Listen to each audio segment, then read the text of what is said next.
ఓం మహాగణాధిపతయే. ఈ మధ్యకాలంలో వచ్చే కేసెస్ ఏవి ఎక్కువగా వస్తుంటాయి, ఏవి ఎక్కువగా మీకు అవుతుంటాయి? అంత చేతులు ఎత్తేసిన కేసులు సపోజ్ హెల్ప్లెస్ కేసెస్ మా దగ్గరికి వస్తాయి. ఇప్పుడు రుమటైడ్ ఆర్థరైటిస్ ఉంటుంది. రుమటైడ్ ఆర్థరైటిస్ లో వాళ్ళు కార్టిజాన్ స్టెరాయిడ్స్ పెట్టుంటారు, ఇంకా వీక్ అయిపోయి కిడ్నీ ప్రాబ్లం వచ్చి వాళ్ళు వస్తారు రెఫరెన్స్ పెయిన్స్ తగ్గాలని చెప్పి. బ్యాక్ పెయిన్ లో lumbar spondylitis, disc prolapse, sciatica వాళ్ళు అట్లా నెంబర్ ఆఫ్ కేసెస్ వస్తాయి. సమస్యలకు 100% ట్రీట్మెంట్ గ్యారంటీ. 20 సంవత్సరాల ఎక్స్పీరియన్స్ కలిగిన అంతర్జాతీయ హోమియో వైద్యులు డాక్టర్ బెల్లంకొండ నాగేశ్వరరావు గారి ఆధ్వర్యంలో హోమియో ద్వారా 100% ట్రీట్మెంట్. For appointments 8121998560. మీ ఆరోగ్యం మా భరోసా. నమః. ఓం గురుభ్యో నమః. ఓం శ్రీమాత్రే నమః. పరమేశ్వర స్వరూపమైనటువంటి జ్యోతిష, వాస్తు మరియు ఇతర అనేకమైనటువంటి శాస్త్రములను మనకు అందించినటువంటి మహర్షులకి నమస్కారం. హయగ్రీవ హయగ్రీవ హయగ్రీవేతియో వదేత్ తస్య నిస్సరతే వాణి జనుకన్యా ప్రవాహవత్. అరుణాం కరుణాతరంగితాక్షీం ధృతపాశాంకుశపుష్పబాణచాపాం అనిమాదిభిరావృతాం మయూకైః అహమిత్యేవ విభావయే భవానీం. శ్రీమాత్రే నమః. ప్రేక్షకులకి ఆ లలితాంబిక అమ్మవారి యొక్క అనుగ్రహం పరిపూర్ణంగా కలగాలని మనస్ఫూర్తిగా కోరుకుంటూ మనం ఈరోజు చెప్పుకోబోయేటువంటి టాపిక్ ఏమిటి అంటే, చాలామంది అడుగుతూ ఉంటారు, ఏమండి వివాహం చేసేటప్పుడు ఏ నక్షత్రాల వాళ్ళతో చేస్తే మంచిది అని. ఇక్కడ నేను మీకు ఒక విషయాన్ని చెప్పి తర్వాత నక్షత్ర బేస్ మీద వస్తాను. మీకు ఏమిటి అది అంటే, ఒకటి గుర్తుపెట్టుకోండి, నక్షత్రం అనేటువంటిది కేవలం మీకు మనసు కలుస్తుందా లేదా, వాళ్ళిద్దరు మనసులు చంద్రమా మనసో జాతః అని అంటారు. కాబట్టి ఇద్దరి మానసిక స్థితి కలిస్తే ఎన్ని గొడవలు వచ్చినా కూడా కలిసిపోతుంటారు. గొడవలు రావని కాదు అక్కడ అర్థం. ఎన్ని గొడవలు వచ్చినా కూడా వాళ్ళు ఎక్కడా కూడా ఇద్దరికి ఒకరి మీద ఒకరికి నెగిటివ్ ఫీల్ ఉండదు, నెగిటివ్ ఆలోచనలు ఉండవు. అందుకని మనస్కారకులు కలవాలి. అది ఏ నక్షత్రము వారికి ఏ నక్షత్రం వారితో మనస్కారకులు కలుస్తారు అనేటువంటి విషయాన్ని ఇవాళ మనం చెప్పుకుందాం.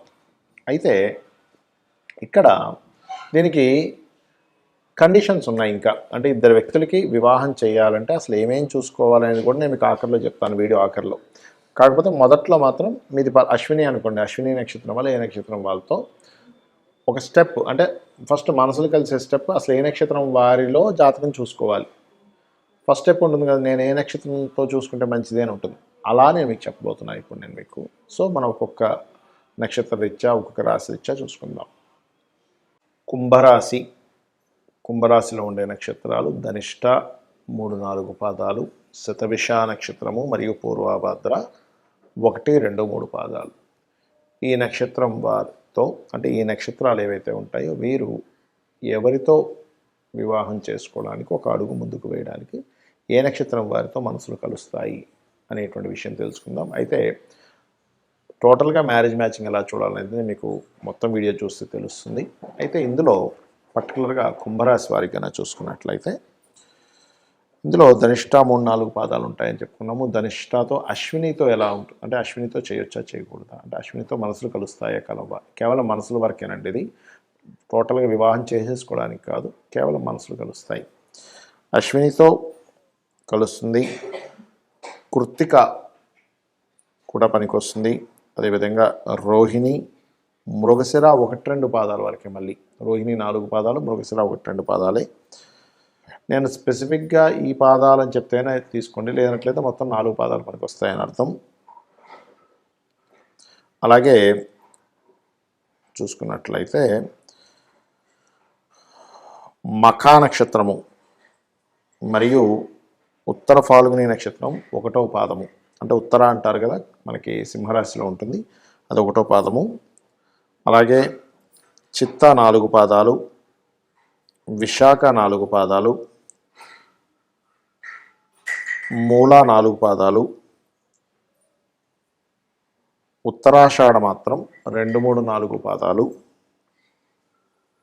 అలాగే శ్రవణము, ధనిష్ట, పూర్వభాద్ర ఈ నక్షత్రాల వారితో ఈ యొక్క ధనిష్ట 3-4 పాదాల వారు మనసులు కలుస్తాయి. ఇక తర్వాత శతభిష నక్షత్రంలోకి వస్తే, శతభిషం వారికి మనసులు కలిసేటువంటి నక్షత్రాలు భరణి అవుతుంది, మరియు అదేవిధంగా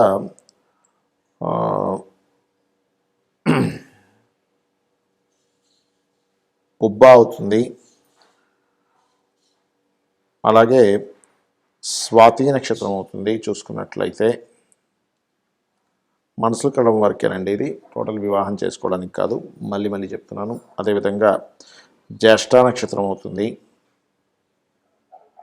పూర్వాషాఢ అవుతుంది చెప్పాలంటే, ఎందుకంటే ఇది రాహు నక్షత్రం కాబట్టి తొందరగా కలవదు.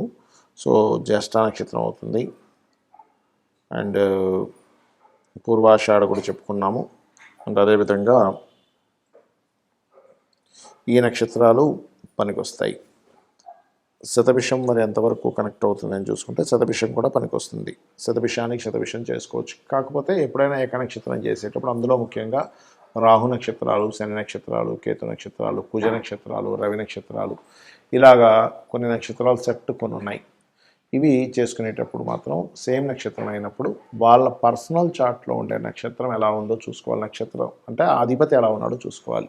ఇక ఇదే మీన రాశిలో మరొక నక్షత్రం పూర్వాభాద్ర 1, 2, 3 పాదాలు ఉంటాయి. వీరు ఎవరితో మనసులు కలుస్తాయి చూసుకున్నట్లయితే అశ్విని, కృత్తిక, రోహిణి, మృగశిర, అదేవిధంగా గమనించుకున్నట్లయితే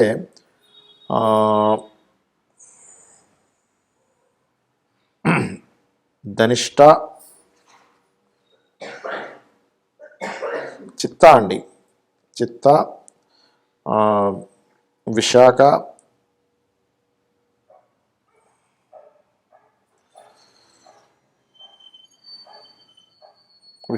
అదేవిధంగా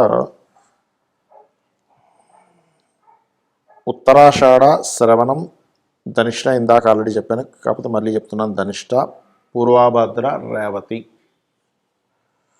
పూర్వాభాద్ర, ఉత్తరాభాద్ర కూడా కొంతవరకు పనిచేస్తుంది, రేవతి. కాకపోతే ఉత్తరాభాద్ర నక్షత్రం శని నక్షత్రం అయినందుకు చిన్న ఇవి కూడా ఉంటాయి మనసులు కలిసే విషయంలో. కాబట్టి ఈ 3 నక్షత్రాల వారు కుంభరాశిలో వారు నేను ఇప్పుడు చెప్పినటువంటి నక్షత్రాల వారితో మనసులు కలుస్తాయి. నేను మీకు ఆఖరిలో కండిషన్స్ చెప్తానన్నాను. ఏమిటది అంటే ఇప్పటివరకు మనం చెప్పుకున్నటువంటిది ఏదైతే ఉందో అది కేవలం మనసులు కలవడానికి తోడ్పడేటువంటి నక్షత్రాలు, ఇది గుర్తుపెట్టుకోండి.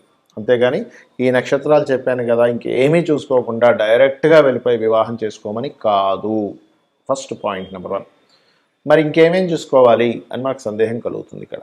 ఏమిటది అంటే ఒక ఇద్దరు వ్యక్తులు వివాహ వ్యవస్థ అంటే వివాహ జీవితాన్ని చక్కగా సాగించాలి అంటే వాళ్ళిద్దరి మధ్యని మొదటి మెట్టు మనం మనసులు చెప్పుకున్నాం. రెండవది ఏమిటంటే ఇద్దరి మధ్యన ఒక అట్రాక్షన్ ఉండాలి, ఆకర్షణ. ఒక పురుషుడికి స్త్రీకి ఆ స్త్రీ మీద ఆకర్షణ, ఆ పురుషుడి మీద ఆకర్షణ ఉంటే ఆ ఆకర్షణ ద్వారా కూడా వాళ్ళ లైఫ్ వెళ్తూ ఉంటుంది.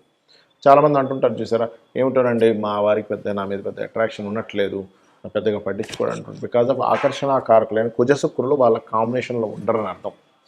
అలాగే సోల్ మేట్స్ అంటూ ఉంటారు. అంటే సోల్ కారకుడు ఎవరు ఆస్ట్రాలజీ పరంగా అంటే రవి. ఆ రవి గనక బాగున్నాడా ఇంకా అద్భుతంగా ఉంటుంది. అంటే వాళ్ళిద్దరి జన్మ జాతకాల్లో రవి యొక్క కలయికలు కలవాలి.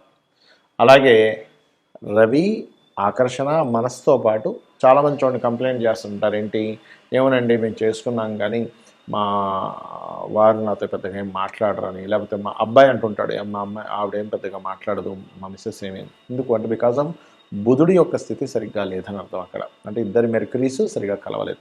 ఆ రకంగా కర్మకారకుడైన శని, జీవకారకుడైన గురువు, కాలానికి మోక్షానికి కారకుడైన రాహుకేతువులు, ఈ రకంగా ఈ గ్రహాలు ఎంతవరకు ఇవి ఒకదాన్నొకటి కనెక్ట్ చేసుకున్నాయనేటువంటి చూడాలి.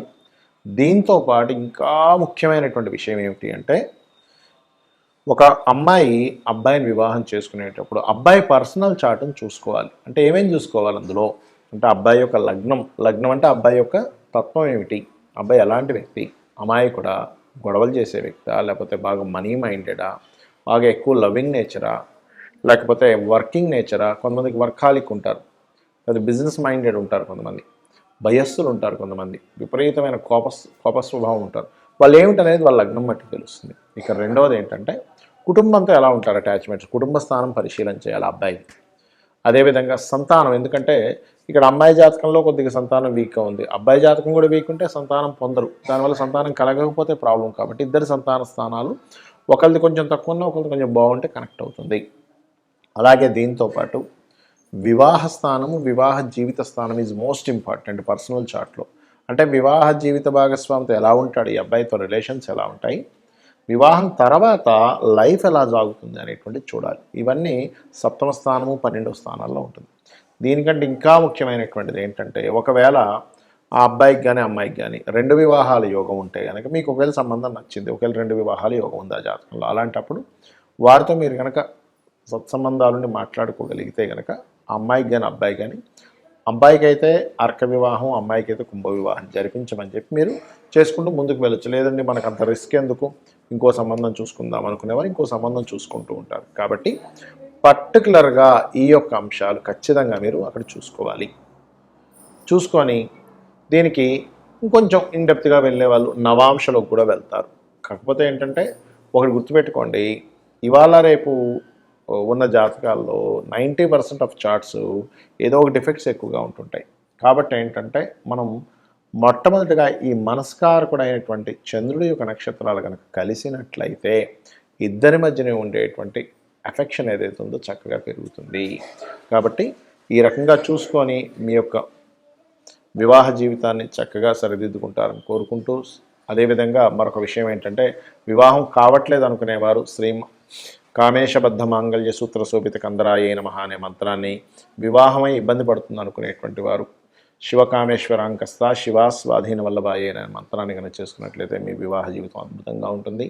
ఆ యొక్క అమ్మవారి అనుగ్రహం వల్ల. శ్రీమాత్రే నమః.